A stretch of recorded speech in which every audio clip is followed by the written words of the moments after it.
Variance Review Board. From my left, the members are... Megan Cochran. Aaron Murphy. Todd Foltz. I'm Anna Walrapp, by the way. Also in attendance this evening from legal, we do not have Susan Johnson-Velez according to my list. Taylor Bolt from the legal department. Thank you, Madam Chair. And from development coordination, we have Stephen Eister. There are some procedural rules we need to follow. When your case and number and petitioner's name are called, please approach the podium. When you approach the podium, please state your name, address, and confirm that you have been sworn in. The petitioner or its agent will have 10 minutes to make a presentation. All other participants or persons wishing to speak will have 3 minutes. The petitioner will have an additional 5 minutes to rebuttal if needed. Time periods as stated are kept by our board. Any information such as pictures or plans that have not previously been submitted as part of the petition and that you intend to submit for that consideration for your petition must be individually presented and accepted by the board. After acceptance by the board, you must submit the item to the staff for it to be entered and made part of the permanent record. The board bases its decision on competent and substantial evidence which is submitted and which meets the criteria required by the city's code of ordinances. Please be sure to clearly state your hardship criteria during your presentation. A majority of the board is needed to approve your variance. The variance granted by the board will only be for what's shown on the site plan and will be in compliance with any terms or conditions stated by the board. All other city codes will need to be met. If your case is approved, your variance will expire 2 years from the date of the decision. If your case is continued, it will either be continued to next month's VRB meeting, April 14th, I think, VRB board agenda, or to the next available position on an upcoming agenda. If the case is denied, you may wish to have the Variance Review Board's decision appealed by City Council. You must file a petition for the review of the board's decision within 14 days of that decision. You will not be able to pull permits until a 14-day review period has passed. Your cooperation in ensuring that this meeting is run smoothly is greatly appreciated. May I have a motion to approve the meeting minutes from the February 10th VRB meeting? So moved. Second. Any further discussion? All in favor signify by saying aye. Aye.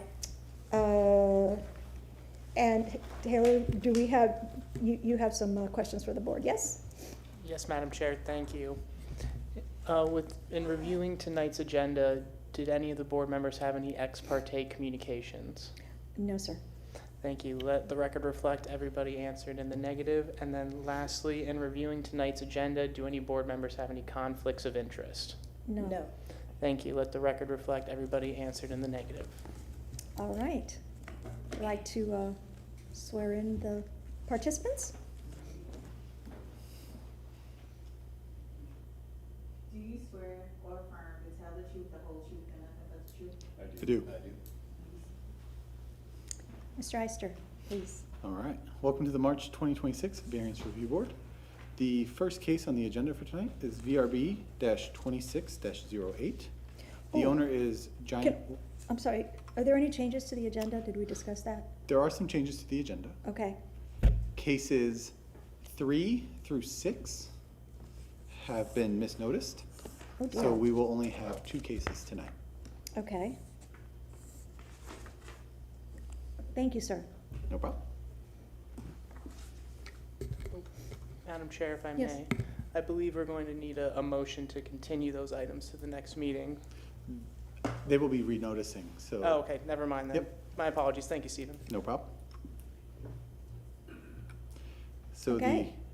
the first item on the agenda, and I will have a request once we're done with these 2 cases. I have Thank you. a request to increase the number of cases for next month's agenda, but we can talk about that later. Which is up to the board's Correct. discretion, correct? Correct. Thank you, sir. Yes.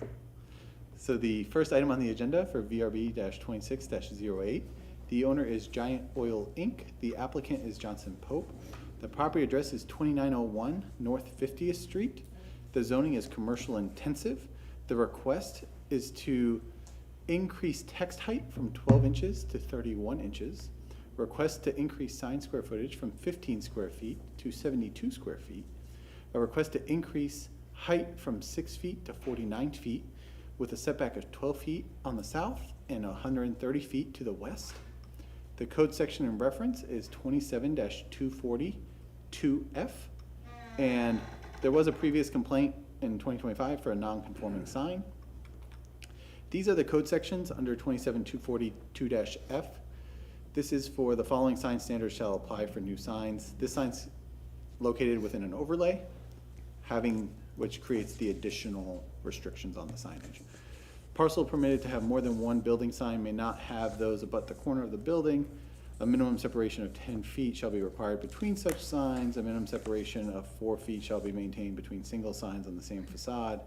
No individual sign shall exceed 25 square feet. Text shall not exceed 12 inches in height. And then the next section is freestanding signs shall be a maximum of 15 square feet in area, 6 feet in height, and may be placed at the parcel property line subject to section 27-283.5, visibility at intersections. And then along parcels fronting Hillsborough Avenue or Martin Luther King Jr., freestanding signs shall meet all the requirements of this article, division 6, except in new large-scale and master plan developments, where freestanding signs shall be a maximum of 15 square feet, 6 feet in height, and may be placed at the property line. This is the subject property where the sign is located. This is the overall site plan showing the one-story commercial building, which is a gas station. And then it shows the setback here of the 130 and setback here of the 12 feet with the price facing. This is what the sign would look like. So the code complaint was for these two basically pillars that are just there historically from the old sign. The proposed project would replace those and have a new sign there in its place. Natural resources, transportation, wastewater, water, right-of-way, stormwater, and TECO all had no objections to the request. This is the criteria under 2780 for the Variance Review Board, and I'll be available for any comments, questions, or concerns. Thank you. The applicant provided these for you all for tonight. Good evening, Board. Ryan Manassi with Johnson Pope, Director of Planning, 400 North Ashley Drive, Suite 3100. I have been sworn. Let's see, so as Stephen stated, we're here tonight requesting a few variances and for the property located at 2901 North 50th Street. And again, we're representing Giant Oil, which is the property owner. As outlined in the staff report, the property is zoned commercial intensive and located within the East Tampa overlay. The site is immediately north of Interstate 4 along North 50th Street, which is a high volume, high speed, elevated corridor that functions as a gateway from the interstate into East Tampa. The East Tampa overlay limits freestanding signs to 15 square feet and 6 feet in height with 12-inch maximum text. We are requesting relief to allow the 72 square foot fuel price cabinet sign mounted on those existing poles, which are around 49 feet in height. Utilizing the existing pole structure, the substantial setbacks, with substantial setbacks from the property lines as previously stated by staff. As outlined on page 3 of the staff report, the site already contains tall sign poles historically permitted and used for larger signage. The interstate widening and elevation significantly altered visibility conditions and made taller signs necessary for the survival of these type of businesses along this corridor. The building itself is deeply set back from North 50th Street, which is very common for gas stations where you have the pumps in the front and the building in the rear, and that goes for safety reasons actually, which further limits the identification of visibility of signage. So getting into the hardship criteria, criteria 1, as explained in the variance narrative, which should be part of your backup, this property is uniquely situated immediately north of I-4. Traffic speeds, volume, and elevation create conditions not shared by most properties in the overlay itself. The standard 6-foot pedestrian scale sign simply does not function in this environment. Criteria 2, the hardship not self-created. Our client did not create the hardship. The interstate widening, roadway configuration, and site layout predates this request and are the primary factors creating the need for the increased height. The need for visibility is a function of regional transportation infrastructure, not a self-created condition. And I believe North 50th Street was also widened, and I could show you that in another picture. It has other limiting factors.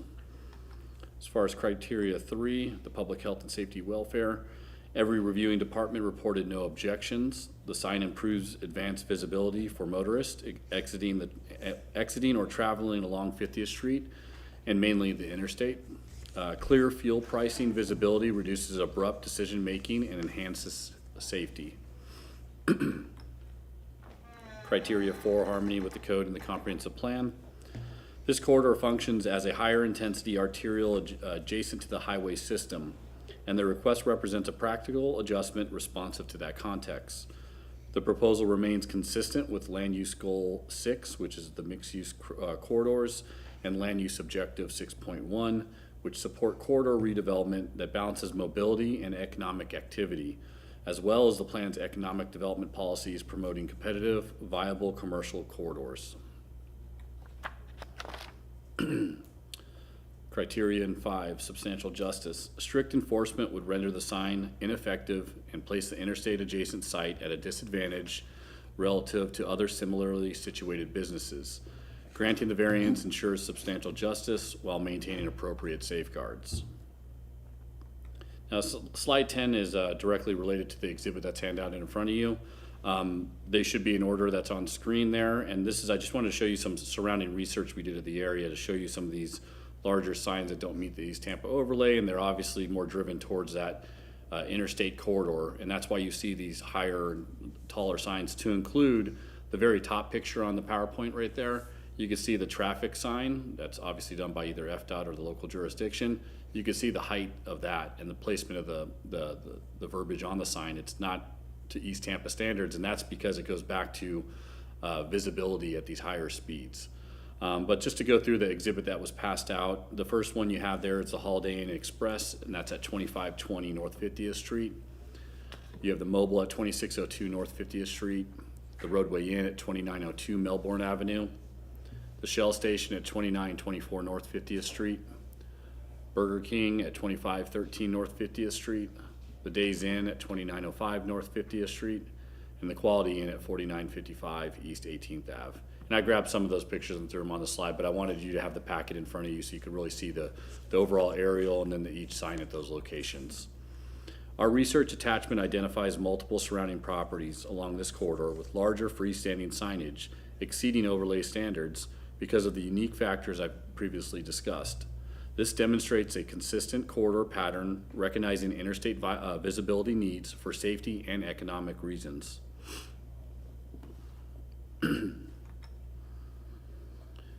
Now, the scale requested is not out of character with the 50th Street corridor along I-4. These uses rely heavily on the interstate traffic and utilize tall signage accordingly. As far as the conditions of approval, we acknowledge the required conditions outlined in the staff report and will comply with all applicable codes and time limitations.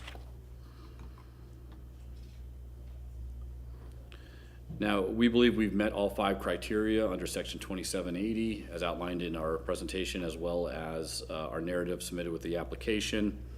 The request is limited, site-specific, and supported by substantial competent evidence. And this site functions, again, as an interstate adjacent property, not a pedestrian main street. Motorists traveling at higher speeds have reduced reaction time, which directly affects sign legibility.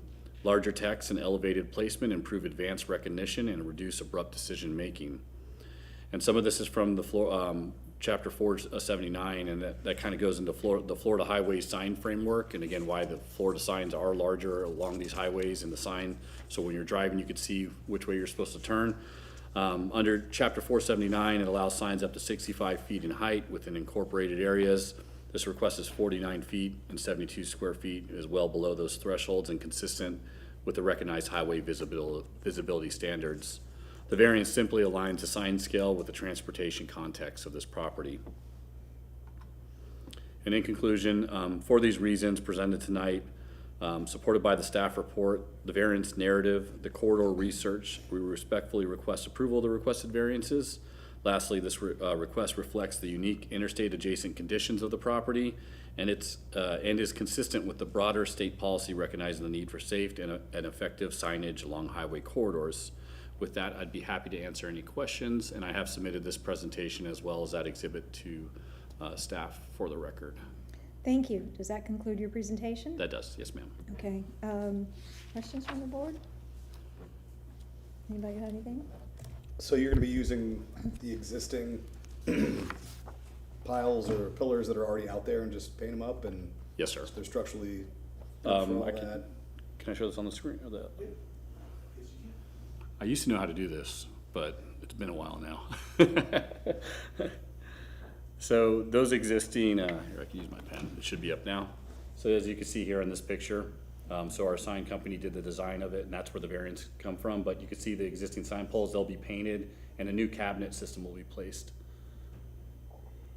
So it won't be the old rusted white poles sticking up out of the ground. We appreciate that very much. Yes. Anything else?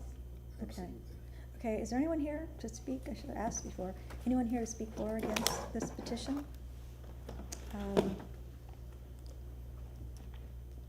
You have time for rebuttal if you need anything. I think we're good, thank you. Okay, thank you. Close the public hearing and hear from the board.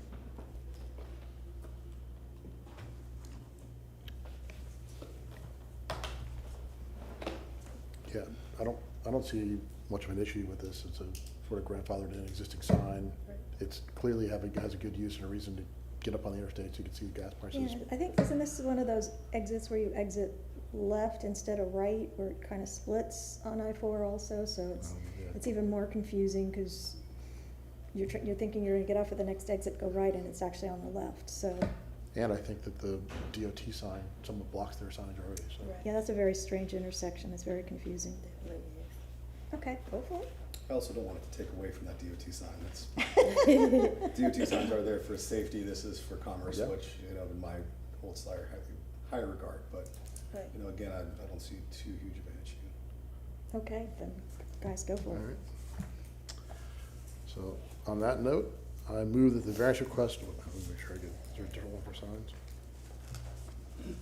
So, the variance request for case VRB 26-08 for property located at 2901 North 50th Street be granted as depicted on the site plan presented at the public hearing for a increase in text size from 12 to 31 inches, an increase in square footage from 15 to 72 square foot, and an increase in height from 6 feet to 49 feet with a setback of 12 feet on the south and 130 feet to the west.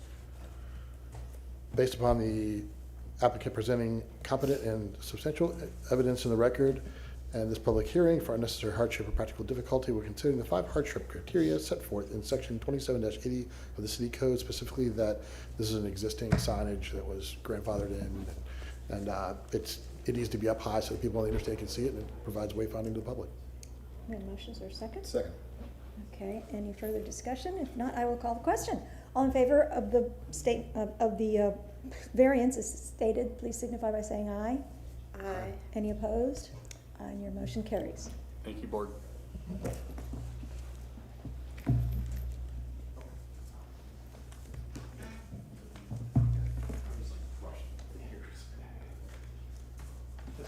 Just 1 second. I'm gonna- Sure. They can reach out to me on a separate concern.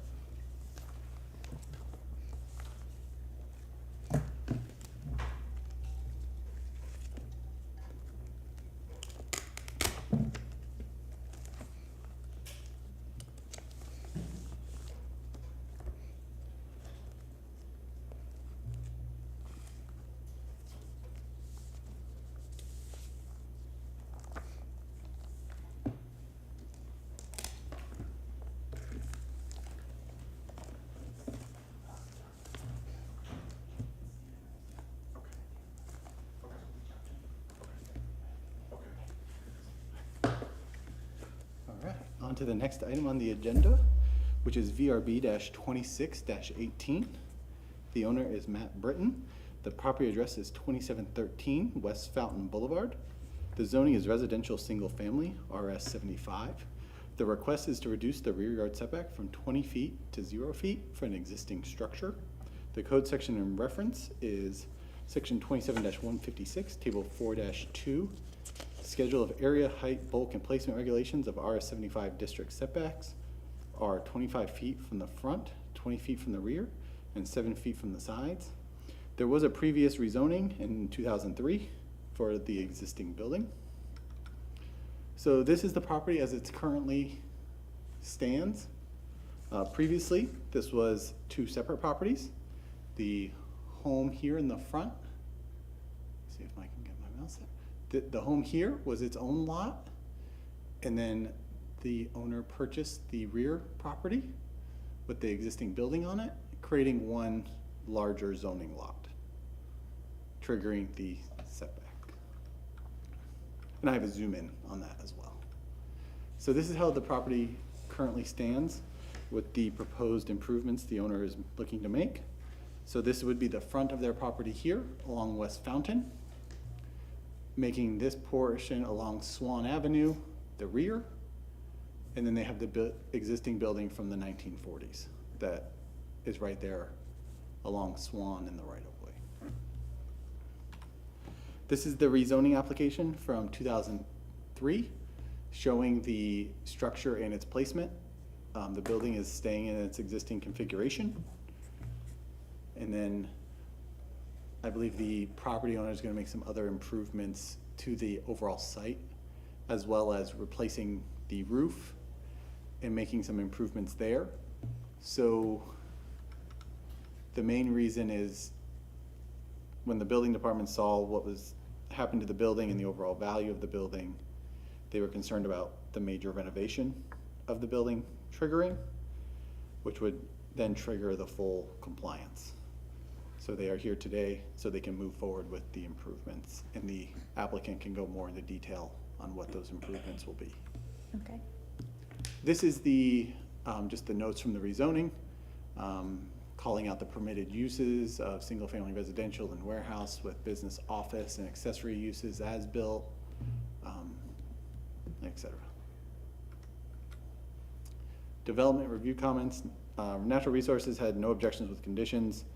Zoning Natural Resources has no objections. At the time of construction, additional requests can be made.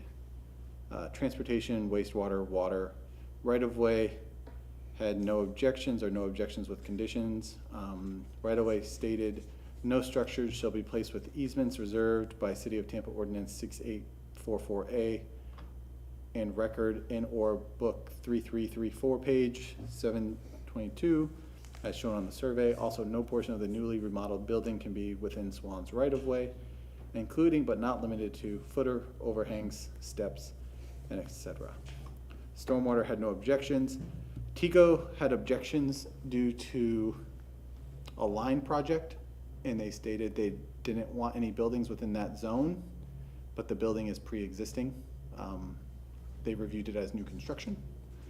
So, but they were on the record. And then Urban Design had objections in the attached memo, referencing the PD and the existing building. I'm sorry, what were the objections that they had? About the existing building and the PD and the setback. Okay. That memo should be provided to you as well. And then this is the criteria under 2780 for applications of variance power. And then I'll be available for any comments from staff. Okay. So for urban design, because it doesn't look like you have their memo in front of you, it was sent in the original packet. Their design or their objections focused more on the reduction in setbacks, because that is against the urban design overlay of Parkland, that anytime they're not meeting the code, that is an objection for them because it objects to the overlay. I can pull up the previous emails and give you a full rundown after the applicant's presentation if you would like. Okay. I do see that we did get some additional information when you sent out the packets a few weeks ago, so, but I'm not sure who else may have seen it or who else here. And full disclosure, I live directly across the street from the Britons. My house looks right out at their yard, but this is in the back, and it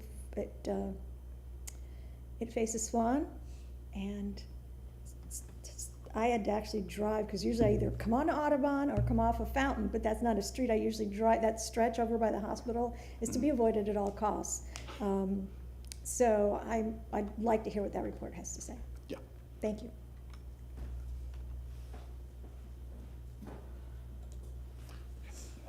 You can use the dock camera if you need it. It'll set up for you. Sure, okay. Hello, everybody. Matt Britton, 2713 West Fountain Boulevard. I have been sworn. The homeowner, along with my wife Jessica's here, happy to answer any questions as you guys might have for us. Like Stephen was talking about, we got an opportunity to purchase this property behind us. Obviously, we don't have much of a backyard. Anybody that knows us in the neighborhood knows we're the ones with the two boys that are always out in the street playing and throwing football, wiffle balls, because stuff.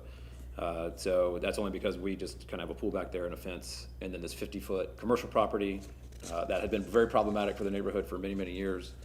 That was once part of the Belladonna Spa, which is right across the street from Memorial Hospital, and then it was tried to be used for something else. They tried to make it an Airbnb at one point. They had huge parties. There was beer bottles being flung over the fence, that kind of stuff, right when we moved in, so that was super fun. Anyway, it was then purchased by a real estate attorneys, was gonna try to make it an office, but then wind up, it couldn't in the PUD. They tried for 3 years and then gave up, and then approached us, like, hey, I know you've had interest in the past, what would you guys think? We're like, yes, perfect, because that deletes any kind of problem things we want that will happen back there. We're just basically just moving our fence back 50 feet to Swan, taking out the parking lot, making just a grass yard for the boys to play in back there. It made sense to save the building. It's actually in decent shape. It got some hurricane damage in the 2 hurricanes, both on the bottom and on the top on the roof. That's why we got to replace the roof. And so the building department and the planning department was just like, hey, now that you've combined the lot, right now it's part of your backyard. If we were to build this new, we'd need to be 20 feet off the setback. But since it's existing, we're going to leave it there. We're just going to come memorialize it with you guys that it's going to stay where it's at, which is right on the property line. It's not in the right of way. It's on our property by a couple inches. And I know the next question is, you guys, what do we do with it? It was like, basically, we're just going to, for now, just make it a garage kind of storage space. We only have a 2-car garage. We can only park 1 car in there because it's full. If you know 10 and 12-year-old boys, we've got bikes, we've got baseball equipment, we've got ladder, we got a go-kart, we got hockey nets, that kind of stuff. That's all going back there. And so maybe one day I can actually park my car in the garage again. That'd be awesome. And again, I think what we're doing is making improvements to the neighborhood. We are going to redo the outside of it. We're going to replace the roof, obviously, redo the outside so it looks like our house. Like, it's going to look like the structures are going to look similar. You know what I mean? Like it was meant to be that way. So I think that's a big improvement. We've obviously talked to all the neighbors that are directly adjacent to this. We have letters of support from all 5 that are right there that actually touch this. So I have those here. We've submitted them in the portal if you guys need to see them. And then we also met with the Parkland board back in, was that February? In the February meeting, shared all this with them. They were very supportive of it. And we're happy that that problematic property is going away. It's just gonna become part of our backyard and bigger of our property. So again, we have to replace the roof, make some structural improvements. It's an 80-year-old building.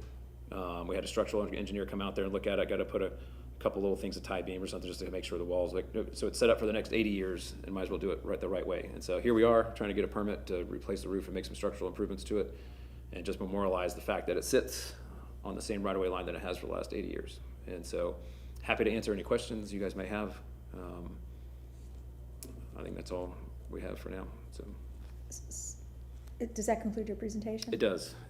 Stephen, I seem to recall this property, if I'm thinking of the right place, used to belong to Gregory Gary. Was it and we True. did I when he came up for that variance, I was on the board. So that doesn't affect this in any way? Okay. All right, great. No, I believe he's out of the ownership altogether of the spa, and the spa owns another parking lot piece over next to the Jeffries, but Yeah, he stood up here and lied up through his teeth to I this don't board. doubt that, but yeah. To But yes, get that no, variance. you know, I'm glad you're fixing it. we've got a lot of war stories from the Jeffries and everybody about all that. And so, Okay. again, we're trying to do our best of eliminating one problem at a time here, so. Okay, yeah. great job. Okay. And I did say, does this conclude your presentation? Any questions from the board? No? Is there anyone here to speak for or against? Would you like some rebuttal time, or? So I'm happy to answer any questions. Thank you. Okay. What's the board's pleasure?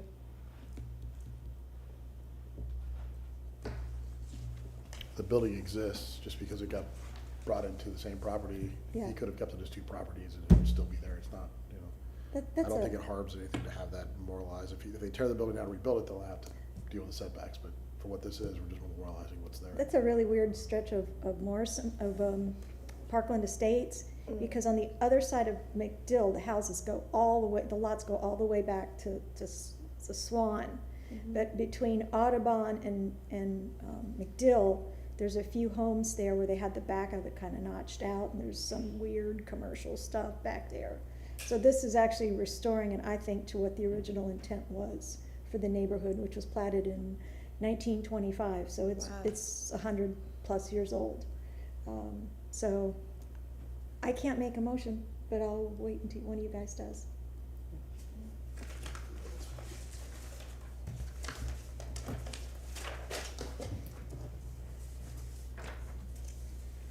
All right. I'd like to move that the variance request for case VRB 26-18 for property located at 2713 West Fountain Boulevard be granted as depicted on the site plan presented at the public hearing for a reduction in rear yard setback from 20 feet to 0 feet for an existing structure, based upon the applicant presenting competent and substantial evidence in the record and at this public hearing of an unnecessary hardship or practical difficulty when considering the 5 hardship criteria set forth in section 27-80 of the city code, specifically that this is an existing structure. It's been in its current location for 80 years, sitting on the property line for 80 years. It was acquired and added to the existing residential structure, and it should cause any more safety, health, risk issues that is currently existing. Second. Any further discussion? If not, we'll call a question. All those in favor of the motion as stated signify by saying aye. Aye. Opposed, likewise? Your motion carries 4-0. Thank you. Thank you.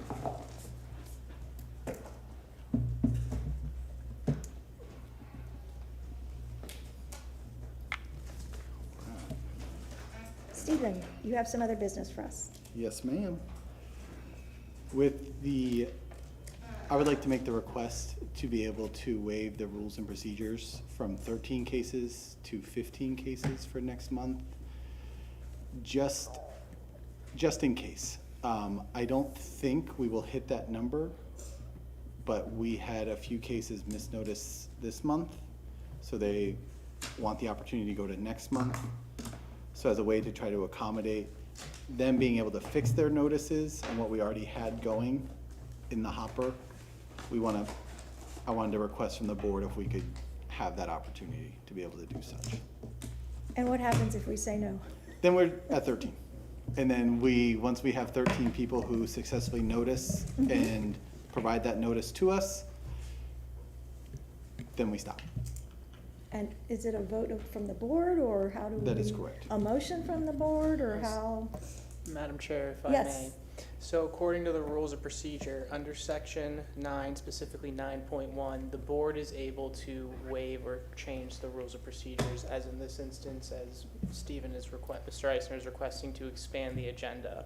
In order to do that, the board would need an affirmative vote of at least 4 members to Which means it would have to be Unanimous. unanimous. Dun, dun, dun. Okay. I personally am opposed to it, and I'll state that Well, right this now. change to rules of procedure is for this singular instance, correct? That is correct. And Yep. that's gonna be stated in any motion. Yes, that would be stated in the motion. I would just request that in the motion you state the specific date of the hearing. It's April 14th, if I'm not mistaken. Correct. Mm-hmm. And I'll already go ahead and state clear out that I'm against it. So, I'm sorry.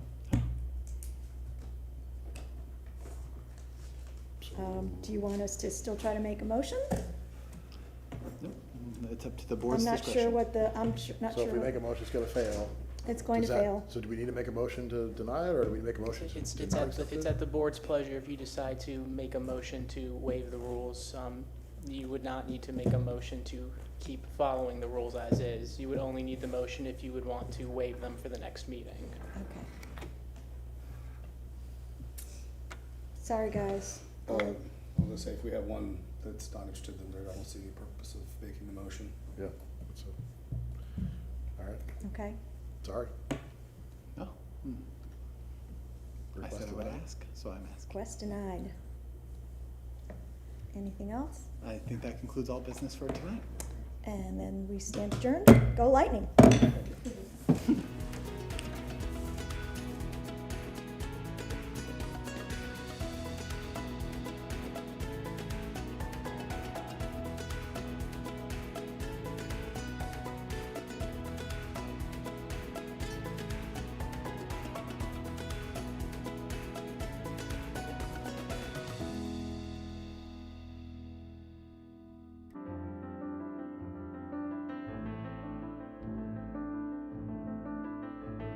Big time, we're bigger than they thought we could.